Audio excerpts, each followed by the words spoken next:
Hello and welcome everyone to the ABC Conclave. I'm Lakshay, your host, and we have Mr. Kevin Soltani over here, who has a huge portfolio, like the full row on the backdrop, right? And I'm so eager to talk to you Thank you, brother. because a lot of stuff to talk about. Thank you, brother. So let's get started. Let's do it. Appreciate it, man. Yeah, we're fortunate enough to have some portfolio companies here with us from gaming and esports, which is a big passion of mine. Web3 gaming, obviously, which is on the fine line of gaming and esports. DeFi, love anything Bitcoin protocol. We've been building on Bitcoin for many years, but I'm a Bitcoiner myself for about 12 years. I love the industry, I love doing great work, and we have some companies that have nothing to do with Web3, but we're bringing them in.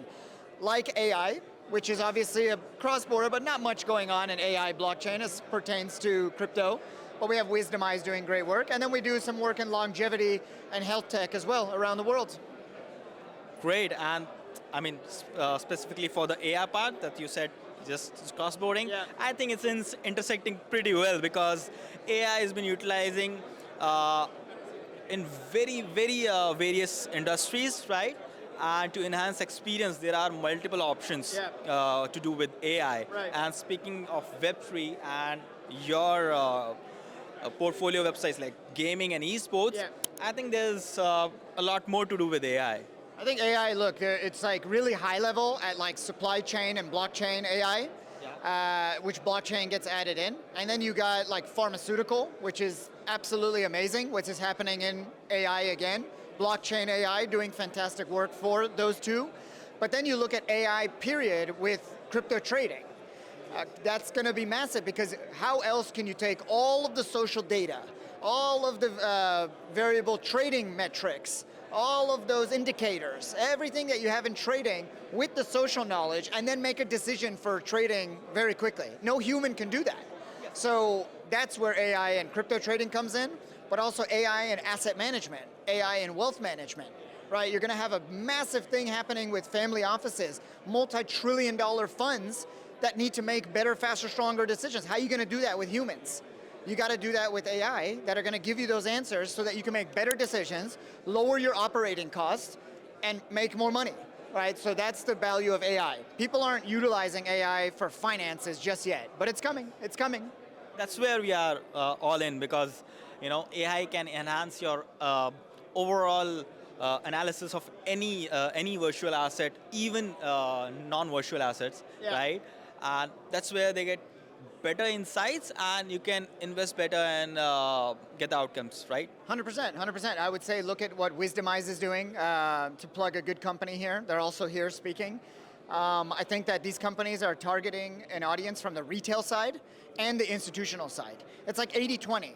80% retail, 20% institutional. But very quickly, once it becomes 50-50, oh my God, like the money is incredible. So if you want to look at it from a capitalistic point of view, there's enough to go around. If you want to look at it from a technology point of view, there's enough to go around and we're just tapping the surface there. Because once it optimizes year over year over year, once more data gets crunched and crunched and crunched, it's going to become better, faster, stronger. So this isn't cliche to say, this is what AI is. It takes all the data, all the big data, and it crunches it for you to make a split-second decision, or it makes the decision for you on prediction analysis. What else do you want? But nobody's really using it for finance. No one's really using it for financial markets. That's where the banks are super scared. That's where the financial industry is super scared. But it's coming and they can't, if you can't beat them, join them, and that's essentially what will happen. It's gonna take some time, frankly speaking about the adoption, it took some time to people really get into just getting hands-on to the newer digital currencies and talking about AI with digital currencies. I think it's gonna take some time, just like a fine wine. You have to wait for some years to get it the best tasting. The difference between that analogy is that once you pop the bottle, maybe you can't decanter it, maybe you can't preserve it, maybe you can't even drink it after a few hours, because that's how fast the industry is moving. So if you don't implement, if you don't build and implement, if you're just waiting around to see where's the next big contract, where's the institution going to buy me out, where's the M&A, where's that, I think you're going to end up dying. Right, so Tony Robbins, a famous motivational speaker, has a very famous saying, what happens to a tree if it stops growing? It dies. So trees consistently grow. That's where everybody behind us, specifically in AI and blockchain, AI and crypto, you constantly got to get better, faster, stronger. You got to optimize, or else you're going to die because the banks have more money than God to put it all in and take your lunch. You know.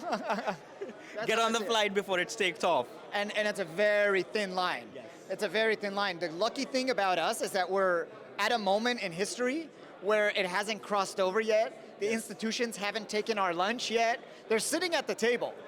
They're sitting at the end of the table, and we're eating lunch over here, and we're all BSing each other, and we're all blah, blah, blah, you're the best, but no one's really growing. Now they're listening on that side, and they're like, hey, when should we cross the table and break their necks? You know, when should we take their lunch? Because it's the market cap, is so small in AI and blockchain AI, crypto AI, so small. Just like the metaverse was. Yes. When Disney's spending $30 million a year to keep up a metaverse company alive, a team of whatever, 90, 60 people, and they're not making money from it, that's nothing for them. But why are they even spending 30 million? They would rather, yeah, but why, they fired their team, and they said one day we'll just buy a metaverse company. We'll just buy one for 300 million, and they're gonna be way ahead of the game. So that same thing's gonna happen in AI. That same thing is going to happen in AI. If you don't implement, if you don't take up market share, if you don't start to get your users to buy your retail product, and the institutions will come thereafter, because they're here, they're at that table. Great. That's a lot to consume about the finances and everything. How do you think about the pharmaceuticals? So what a beautiful technology if you could take one blood test and AI does its job and tells you all the indicators of cancer indicators, deficiencies or otherwise, and it tailors that specific drug for you. And then you put that information on the blockchain, which is tamper-proof. So when a pill bottle arrives to your house, you can tag it with an NFC tag or a QR code, and you say, hey, what is this pill? It's, oh, this is Kevin's pills that was tailored by AIX, that was brought to you by Dr. XYZ, that's been through all of these research and all of that, and we know that it's not been tampered. We know where every ingredient comes from. We know that it's for me, by me, for me. Literally, by me, for me. Exactly. So that's the beautiful thing, that pharmaceuticals can make a lot of money on this. They can speed up their supply chain. They can make it democratized, because everybody hates big pharma. So what does big pharma have to do to give our love back? Is to a little bit of transparency would be nice. Exactly. And I think that's a great example, which isn't my example. It's happening for many years out there. It's just not a worldwide product yet. So it has an upfront cost. It's very expensive upfront. But AI is going to cut the cost. No, but it's expensive upfront one time. You build the blockchain, you build the systems, and then you just keep optimizing it. In this scenario right now, it's every year you got to add more people, you got to add more servers, you got to add more things. Just build it, and then optimize it. I don't know how else better we can do the convergence of AI and blockchain. And I think the result of that kind of pills would be way better, because currently the pills are like tested on 100 people and maybe Animals. 90, maybe 95 people got the good results, so the medicine got passed. But what about the 5 people? So you have to, they might die. So you have to tailor it accordingly for each and every person, that how this person gonna react to this medicine. Is he diabetic? Is have any other sort of problems already in his body? So you have to tailor it around with the existing system in the body of that patient, as well as the disease you are dealing with right now. 100%. You said it, right? That's the beautiful application that no one's building on. Exactly. Right, so crypto aside, all of the currency stuff aside, real world applications is exactly that. I think that's the best application of AI, because that's gonna directly implement it in the human society, and it's benefit for all. 100%. No, I really enjoy what's happening. It's moving quicker than we can fathom, and so that's why I said it's now or never, right? Build and they will come. Investors are interested in that. People are interested in that. Transparency is beautiful. Speed is beautiful. So why wouldn't you want to learn about it at the very least? Exactly. Yeah. Great. And now we have one bunch left from his portfolios. That's the gaming and Web3. That's a huge topic to talk about. I'm just jumping on a small question. How do you think exactly the Web3, the NFT, and the utilization of blockchain and everything is going to have their way around? The gaming market is so big already. Yes. Web3 market communities is so big already. There's never been a convergence of the two that they can take advantage of each other, and because the games aren't good enough, and the Web2 communities aren't interested in crappy games. Right, so Web3 games are just not there speaking to the gamers, and the Web2 gamers aren't interested in tokens, tokenomics, any of that. They don't care about any of that, right? So the reality here is like, what are we doing? The gamers should be able to build a good game, and then the community should be able to play that good game. The problem is that it's a fragment. None of it is happening right now. Yeah, the currently Web3 players are like just the crypto people, not the gamers. Yeah, but Web2 gamers, hardcore gamers, esports players have no interest to interact with crypto. They have no interest, right? That's just, you're not going to sell me on that. And not sell me on that, sell them on that, right? So it scares them, in fact. What do you mean I have to use a token to play a game? What do you mean I have to sign up this and blah, blah, blah? And plus the UX of Web3 sucks. Right, the user experience of DeFi and yield sucks. The best one that I've seen that did gaming and DeFi was DeFi Kingdoms. I don't know if you remember DeFi Kingdoms by Harmony Network, Harmony Protocol. DeFi Kingdoms, look it up, it's still kicking and screaming. They made a deal with Avalanche to do a bridge. So they had the Harmony token, then they bridged over with Avalanche and they created a crystal token, all in a game. So there was like a farmer that dug, literally farmer, and then you get on a bridge, on a boat that goes to another island, like it's a game. But it's a DeFi game. So when you think about gaming and DeFi, look at these type of applications. I think it's insane. And the market caps were huge at one point. TVL was like 100 to 600 million. Is that small? No, but that was in the first edition. Now imagine in the second and third edition, right? They can implement much more editions. Yeah, so my point there is like, build it and they will come. Build a good network and they will use. And the gaming side, ease into it. Don't just say token, TGE, token, TGE. No, that's not what it should be. Let them play. Push back TGE as long as possible. Now you're not going to hear that in this room. You're not going to hear these in these interviews. Everyone's like, when is TGE? When is TGE? No, that's not the point. I'm saying push back TGE. Push back your token launch. Don't have more than 5 or 8% at token lockup at TGE.